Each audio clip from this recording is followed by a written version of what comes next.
On behalf of the Assembly, I wish to thank the President of the Union of the Comoros for the statement just made, and I request protocol to escort His Excellency.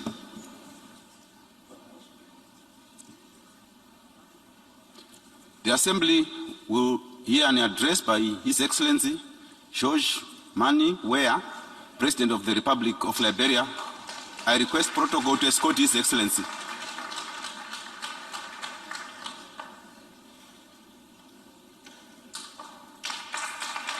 On behalf of the Assembly, I wish to thank the President of the Republic of Liberia, to welcome His Excellency George Mani Weah, President of the Republic of Liberia, and invite him to address the Assembly.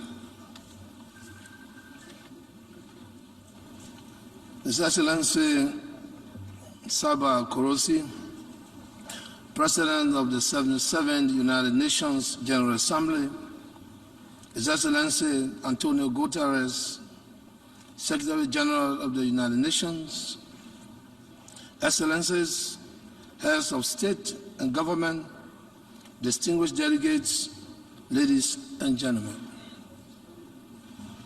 I'm honored to address this 77th section of the United Nations General Assembly on behalf of the government and people of Liberia. Let me congratulate His Excellency Saba Korosi on his election as President of this 77 sections of the United Nations General Assembly and assure him of Liberia's further support. I would also like to commend your predecessor, His Excellency Mr. Abdullah Shahid, for a job well done in administering the affairs of the 76 sections of the General Assembly. Let me also extend my profound thanks and appreciation to His Excellency Mr. Antonio Guterres, Secretary General of the United Nations, for his remarkable and visionary leadership. This year's Assembly is taking place at a difficult time when even as the world is recovering from the scourge of COVID-19. We continue to face the challenges of the war in Ukraine, climate change and its devastating effects on our environment. Just as the Ukrainian people are enduring the harsh impact of this unwarranted military incursion, the rest of the world is feeling the harsh consequences of economic downturn caused by disruption in global supply chain, food insecurity, and rising prices of basic goods and services. The theme of this year's Assembly, a watershed movement, transformative solutions to interlocking challenges, is both appropriate and meaningful. It not only reminds us about the current state of our world and provide us the space to reflect on the multiple challenges that confront us today. They include the health and social economic impacts of the COVID-19 pandemic, the devastating effects of climate change, environmental concerns, poverty reduction, food insecurity, and gender inequality. The challenges confronting the world today will require immediate collective global actions with the United Nations at the center of the search for solutions. In so doing, we must give special consideration to the needs of developing countries, particularly the least developed countries, in line with the Doha Program of Action for Least Developed Countries for the decade 2022-2031. Working together with the United Nations family, Liberia hereby commits to protect our planet, to promote peace, prevent conflicts, to ensure sustainable financing, and to boost partnership. Mr. President, Excellencies, distinguished ladies and gentlemen, This commitment is reflected in the proper agenda for prosperity and development, which embodies the expressions of our shared determination to achieve peace, prosperity, national development, address extreme poverty, inequalities, regional disparities, infrastructure deficit, climate change, and equitable distribution of our national wealth.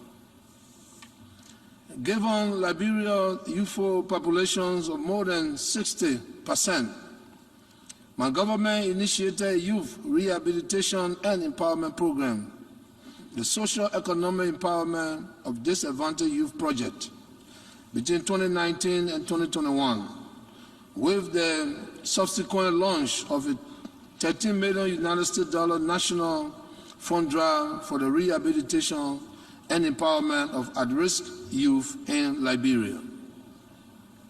We remain of the firm conviction that when empowered, our youth can be a positive force for good.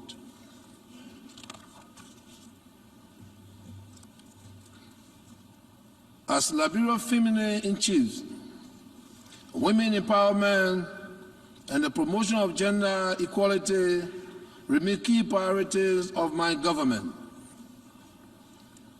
Women do not only comprise almost half of our country's population, but they also play important roles at all levels of society and must be given equal deserved attention, support, and a place at the leadership and governance table in our society.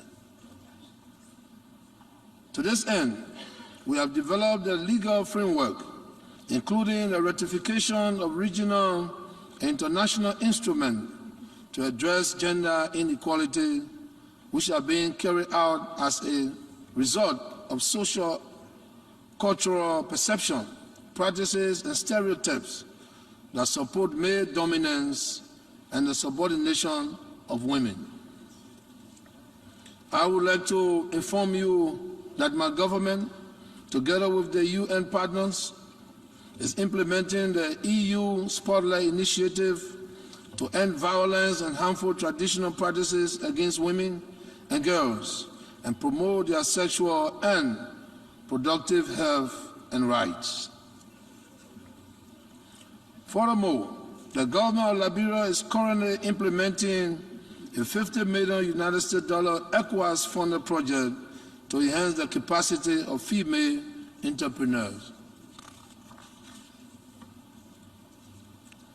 Mr. President, I wish to express Liberia's sincere gratitude to our local and international partners, both multilateral and bilateral, for their continued support to our national efforts in combating the pandemic.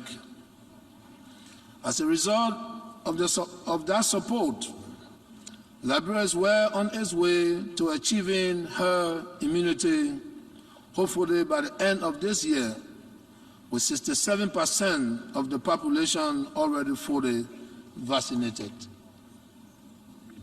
Distinguished delegates, ladies and gentlemen, my government continues to take actions through the formulations of new policy framework and strategic interventions to address the impacts of climate change and protect the environment. Liberia commits to achieving a target of 64% reduction in carbon emission below business as usual by 2030.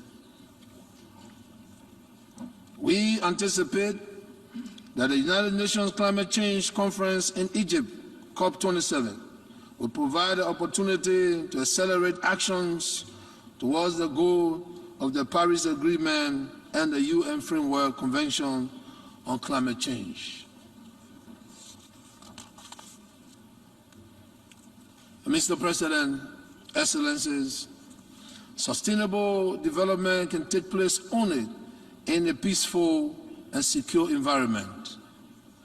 In fulfillment of our commitment to the maintenance of regional and global peace and security, Liberia takes pride as a troop-contributing country, with Liberian troops and other security apparatus serving in the United Nations multi-dimensional integrated stabilization mission in Mali, the United Nations mission in South Sudan, and the United Nations Interim Security Forces for Abai.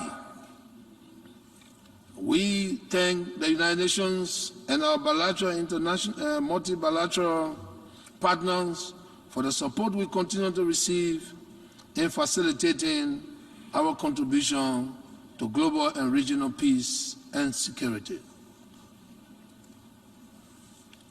Mr. President, Excellencies, I am pleased to report that the IMF latest appraisal of the ongoing program it has with Liberia is very positive.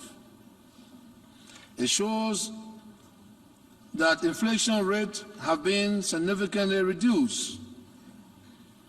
There are now better prospects for economic growth compared to previous years in spite of the negative effects of COVID-19. Our effort at instituting new policy measures to fight grabs were also particularly commended in the report, along with our adherence to prudent fiscal management. Mr. President, distinguished ladies and gentlemen, democracy in Liberia also continues to grow from strength to strength. After many years of civil upheaval, Liberia is becoming a stronghold for peace and a safe haven for democracy.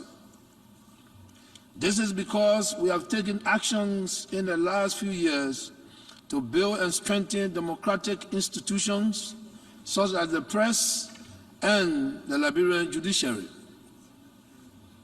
We have put forward new legislation that empower the media while eradicating those that have tended to suppress free speech. I am proud to say that from the beginning of my administration to date, there is no political prisoner in Liberia. Our regional conferences of the Mana River Union and the ECOWAS, which have been called to discuss efforts to restore democracy in a few troubled spots in our West African region, Liberia has constantly and consistently pleaded for a strict adherence to constitutional terms limit and for a return to democratic civilian rule and capability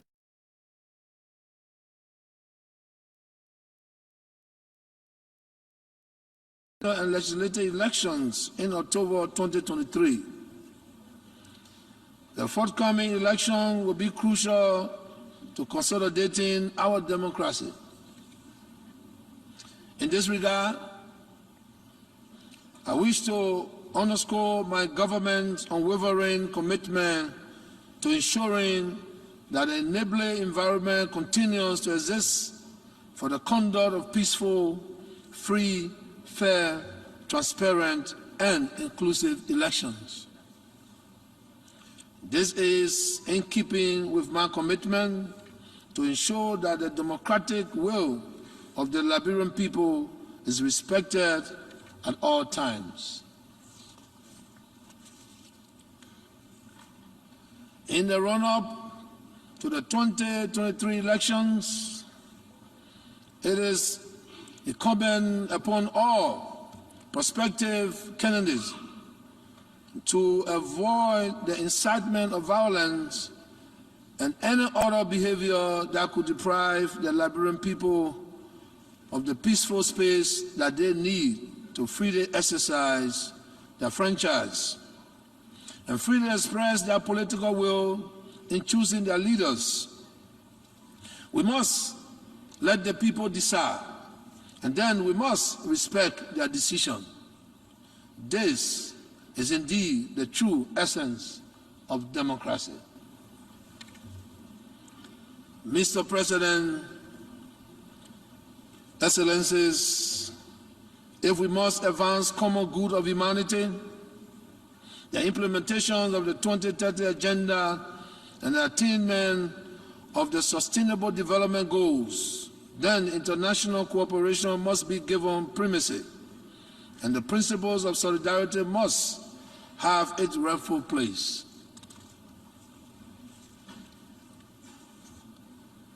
We have the platform to generate the transformative solutions we seek.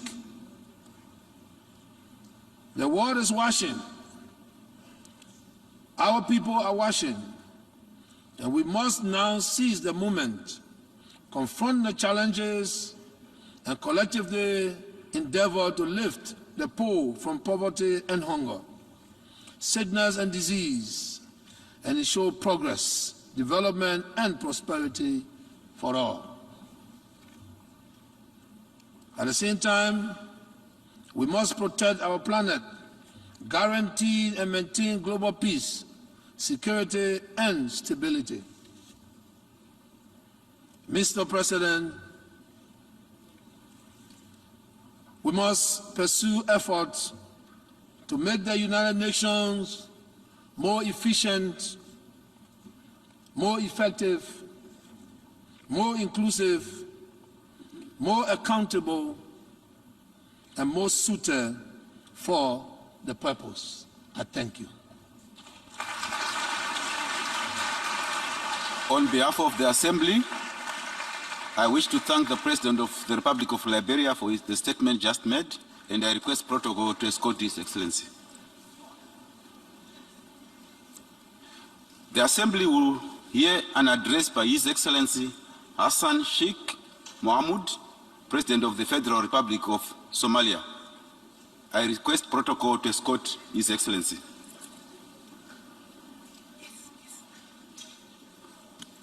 On behalf of the General Assembly, I have the honor to welcome His Excellency Hassan Sheikh Mohamud, President of the Federal Republic of Somalia, and to invite him to address the Assembly.